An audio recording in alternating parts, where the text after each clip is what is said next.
Just because lying in the sun unprotected is a big no-no, doesn't mean we all still can't achieve that beautiful sun-kissed glow.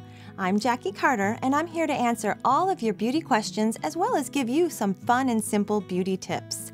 Do you want your friends to think you just returned from an amazing exotic vacation when the fact of the matter is you never left the house? I'm here to tell you how to do that, and it's all about self-tanners. Self-tanners are an amazing replacement for the sun because they're not harmful to the skin. You don't have to waste countless hours out there trying to achieve a tan. It's a healthy alternative, and by today's standard, it's a must. Now, when it comes to self-tanners, I have made every mistake in the book. I have come out streaky looking, I've come out way too dark, and I have been as orange as a carrot because it's really easy to screw this up. So I'm going to share with you a few tips so you can look beautiful and believable when you use self-tanner. The first step is to always make sure you prepare your skin, and people who don't prepare their skin, boy, do they live to regret it. I would recommend you start your preparation the night before. If you need to shave, that would be when you shave. But the most important thing you need to do is exfoliate your body from head to toe.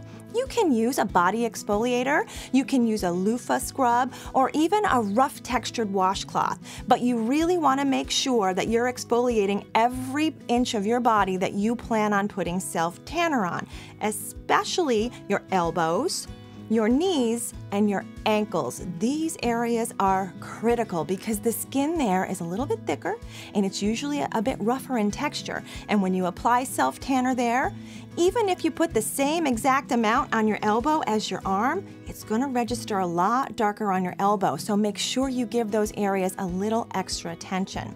If you don't have time to prepare the night before and you plan on showering and exfoliating and going straight to the self-tanner, you need to make sure that when you get out of the shower, you completely dry your skin.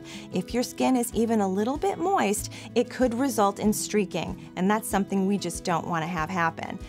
When you apply self-tanner, it's super important not to get too overzealous with the process, You have to focus on just one area at a time, and the best method is to start at the top and work your way down. So if we were starting with our arm, we would gently, in a circular motion, paying fine attention to what we're doing, because if we miss spots or it gets streaky, we're not going to be happy with the look.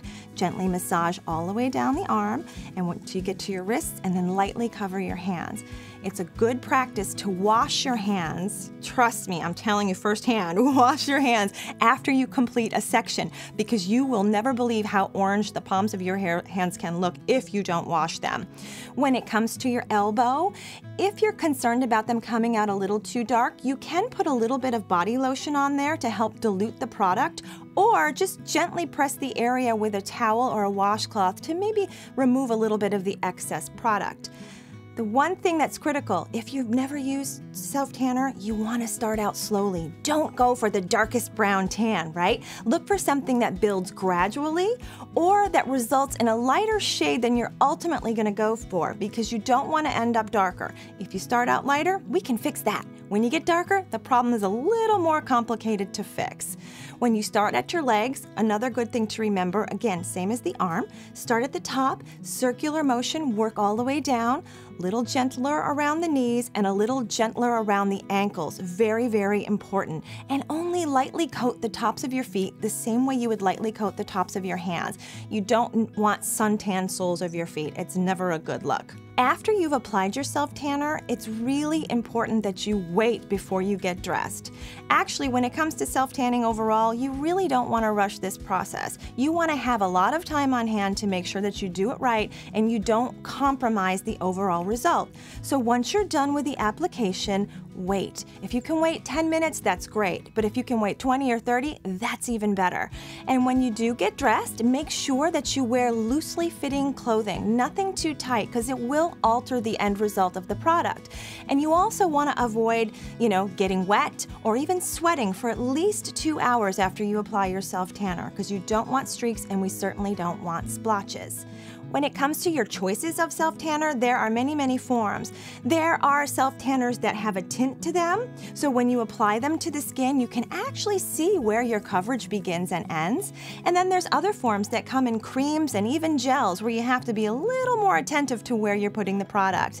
And one of the latest revelations in self-tanner is the spray form. Spray form sounds easy, but trust me, you have to be careful. You just can't be spraying everywhere. You have to do it section by section, the same way you would any other self-tanning lotion.